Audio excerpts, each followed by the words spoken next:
Welcome to a special edition of the Inman First Baptist Church podcast. My name is Jeremiah Childers. I'm the Minister of Spiritual Formation. Today, our podcast will center around celebrating 160 years. And today we've asked two of our illustrious church members, Gary Blackwell and Peter Miller, part of our history team, to come and to talk about their recollections of growing up with Inman First Baptist Church and many changes that they've seen over the years. As we prepare for our 160th celebration on June the 22nd, if you've not signed up for our luncheon, we'd love for you to come. It's $8 a person, $30 for a family of 4 or more. Children 6 and under eat free. All you have to do is register on Realm or call the church office.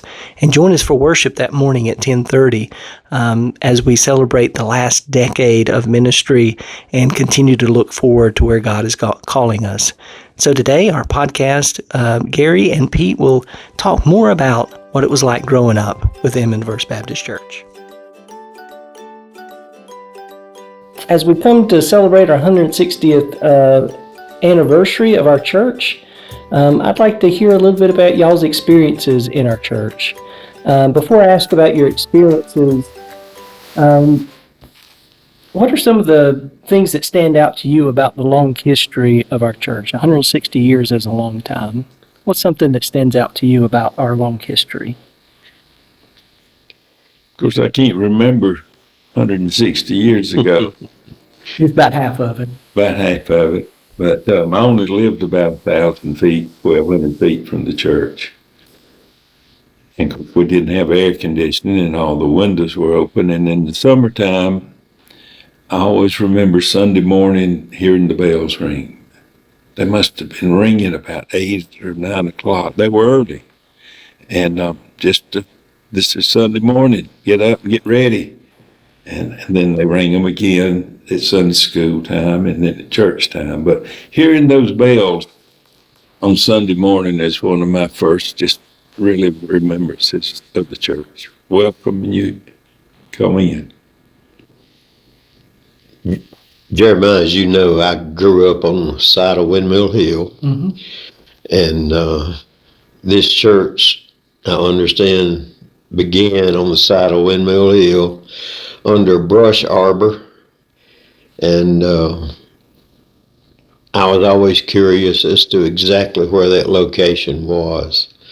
I don't know if it was on our family property or not, but if it wasn't, it was very close. And I would just love to know where that was and would love to know more about it. But I don't guess we ever will. But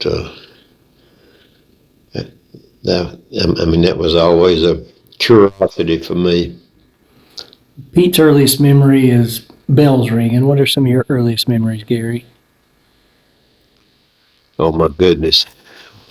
I think Pete mentioned, in the summertime when we had no air conditioning, the windows would be up and you'd have a wasp fly in and light on the lady's hat in front of you, and you didn't know whether to swat it or not. But and then around 12 o'clock, when Preacher Bruce would have his invitation, a train would always come by, and he would just stop for a few minutes and let the train get by, and then he would finish. But I just remember the large crowds that we had. I know at one point we were probably averaging 500 people in church, and on a big Sunday, our goals would be 600 or more, and we would very often exceed that. But a lot of good memories here. This church saw us through many good times, and it saw us through some difficult times too. But the church and the staff and the church family was always there for us. Well, when you guys were little boys, what were some of the activities y'all were involved in with church? Well, I would say RAs for sure. Mm-hmm. We had RAs, and I remember the RAs were back in the fellowship hall. And after RAs was over, it was in the evening. We'd hang around. There's a baseball field behind there, so some activities to do. And there was some horseshoes in the front. And one day I stayed late, and some others were late. It got dark, and there was no street lights. So we decided we would ride our bicycles around the fellowship hall. And we made it. So then we decided we would ride opposite directions around the fellowship hall. It was dark. And about the second time we went around, Jerry Whitesides and I hit head on. We both left the bicycles. It didn't hurt us, but we landed real close to the spikes for the horseshoes. Oh, my. Lord was looking after us. That's right. Well, what was Vacation Bible School like when y'all were kids? The smell for me. The smell of crayons, the smell of wood cut, the smell of paint and varnish that you would be building your little birdhouses out of. Just that smell, and it's still there. And when you have vacation Bible. There were large oak trees out where the parking lot is now. And we would set up tables, and they'd have the bluebird houses laid out, and we would come and assemble the bluebird houses. And there was a big magnolia tree out in the middle of that parking lot also. And everybody always tried to get there early and park their car up under a shade tree. Didn't always happen, but. What was, as you were growing up, what was your experience with the ministers of the church? I think Preacher Lehman was our first preacher that remembered, then Preacher Bruce. And I don't remember the year that transition took place, but I do remember the Lehman family.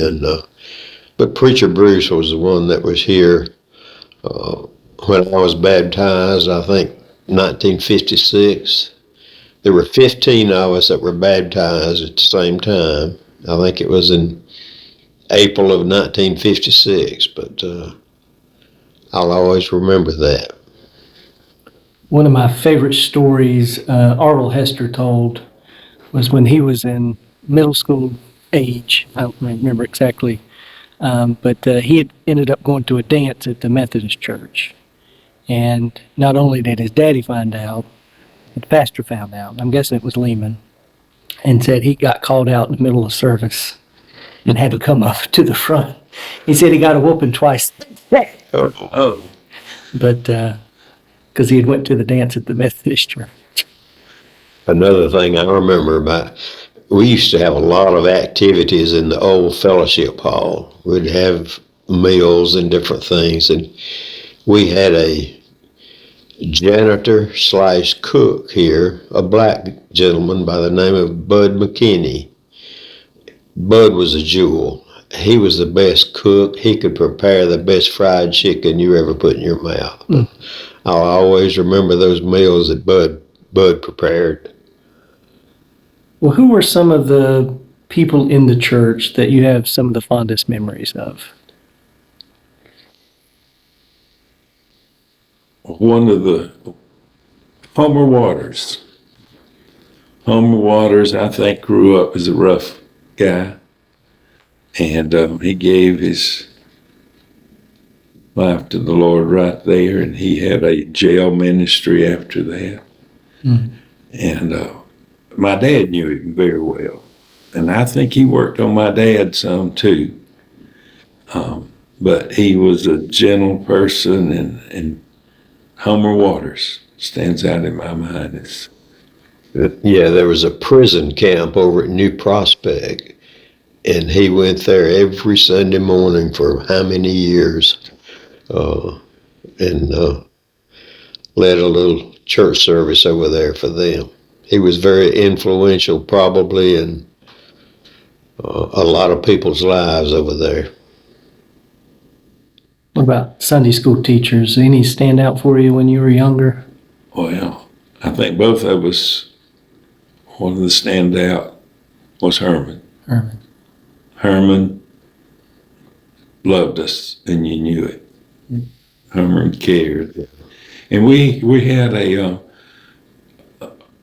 we had to go upstairs, and the room up there was not level because it was built in the old church building. And it had like little bleachers, had like 3 rows and went down and the window there. And remember, the first 2 churches were just churches. They did not have Sunday school back then. You went to church. So when the present auditorium was built, they used the basement, of course, but they used the old church attached to it. They didn't tear it down. And they made 2 levels. So it really wasn't 2 level high over on the edge. So you just got top part of the top window and the bottom right there. So I don't know how many Sunday school rooms, probably 4 on the top and 4 on the bottom. It had a real low ceiling. I remember you, if you was much over 6 feet tall, you had to duck. But Herman was one that I remember. And then when we were in adults, we had a new fellow that came to church, and he was moving on around, and he was our Sunday school teacher. And so one day after the lesson, he says, "We're going to have communion here today." And we hadn't had communion in Sunday school, so he pulled out a loaf of bread that, it wasn't already sliced. It was one of the ones that Italian bread. So he tore that thing apart and passed it around. We all ate. And then he pulled out a bottle, and it didn't have Welch grape juice on it. And it wasn't Welch grape. And he poured in a cup. And he passed that around. It was wine. I just knew we was going to go to hell that day. Oh, man. How long did he teach Sunday school for? About 3 more weeks. Oh, man. Oh my. That's a good story.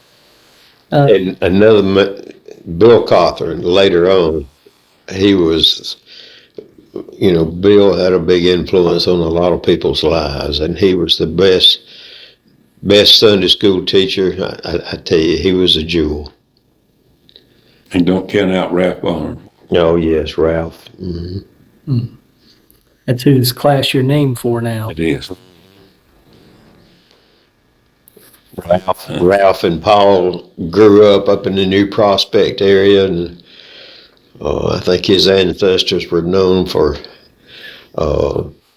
distilled spirits, so to speak, and they could really tell some tales. But I always enjoyed listening to Ralph and Paul get together, and of course they were contractors, and you'd go out on a job site, pull up in the driveway, and you could hear Ralph and Paul up on the roof laughing and talking and going back and forth at each other. So, What are some of the biggest changes you've seen in terms of maybe the way the church was to where it is now? And it could be the building itself, or the people. I think the Family Life Center was definitely the biggest ventures we had, expansion-wise, value-wise, as far as bringing in not only our families, other people in the community. it involved I, as a parent, and many other parents would come and take a night that we would check in people, the skates and whatever they used in basketball. So you learned a lot more about the families that were in the church and the families in the community. So I think it had the biggest influence, especially when it started the first 10 years. Mm. Sitting through a church service now, Jeremiah, you know, just like yesterday, you sit there and you look around and all of the, quote, old timers are gone. We are the old timers now. Mm. But boy, I miss a lot of the people in our church. Of course, the first ones I think of are my mother and dad. You know, they were there every Sunday, and growing up, they made sure I was there every Sunday. And, you know, he had some brothers. He had a brother by the name of Melvin. Melvin was just a little small farmer. You wouldn't think he had much to his name, but I can remember him being called on during a preaching service to pray,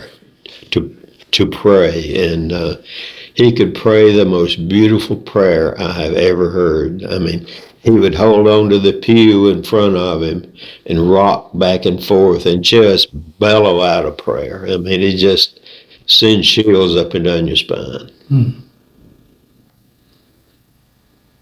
Well, what are some of your hopes for the church going forward?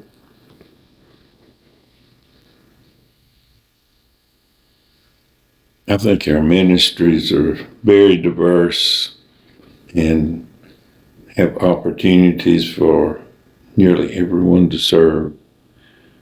I really like the way the youth are involved with us old people, sending us cards and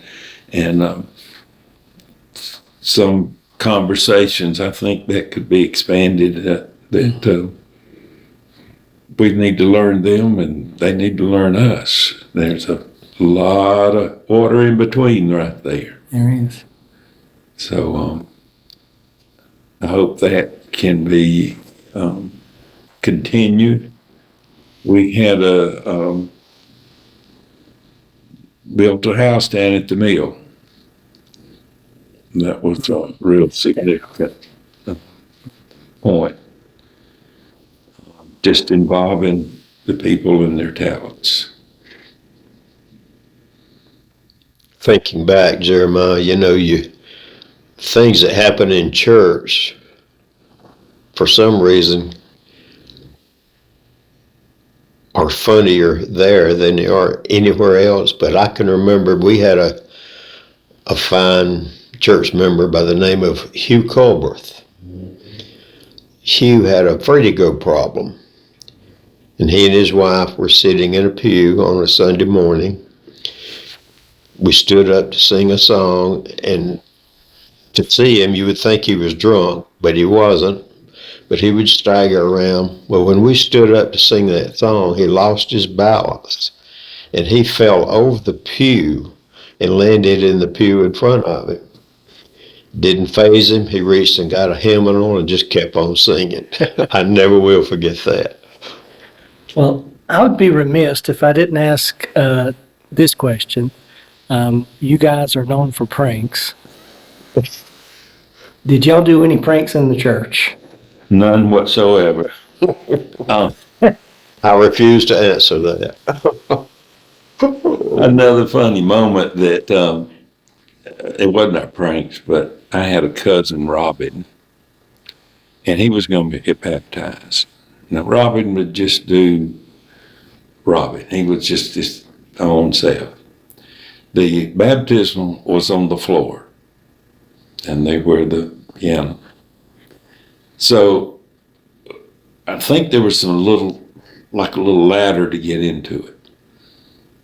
So you had to sort of get on the top of the ladder. So he stood up, dove into the water, came up right beside the preacher, and I was sitting by his mom. And I just remember her look on the face. But he did get baptized there. But Frank's, I reckon all teenagers have sometimes mischievous things or funny things. We didn't have carpet. It was just bare floor, wooden floor. We'd sit on the back seat. And it was sort of like bowling. You would just see if a nickel would roll all the way to the front or not, or hit somebody's fuse. Or marble. Or marble. But Preacher Bruce, I remember him on more than one occasion calling out someone during a preaching service that was talking, and he didn't mind calling you out. He sure didn't. And the bulletins seemed like sometimes they were just made to look like airplanes. And not during the service, but right after the service from the balcony, they would go nearly to the pulpit. Yeah, we made some good paper airplanes. And Wilson Nelson was a interim pastor for us. And Wilson was known for his bow ties. And his last service, Roger Newman ordered 4 clown bow ties. Yay big. So Gary and I and Roger, would you believe it, Ray Taylor, which was in the choir,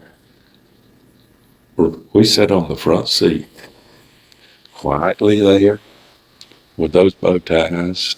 He got up and he was preaching, and he finally looked over at us. I think he enjoyed that. So we were somewhat distractive. Yeah. Maybe one day we can get some Possum Club stories out of him. No possums. Well, I appreciate y'all coming in and talking with me today. Is there any last thoughts y'all have about 160 years? I think the building is just amazing how far it spans. And I have been up to the top of the building and looked in. I've not walked over those trusses. But just the engineering and that over 100 years old there. All right, Ed. Jeremiah, I guess the thing that stands out to me the most is this church and the church family, being with our family during difficult times. When we lost a daughter in 1980, I don't know how we would have made it without the church and the church family.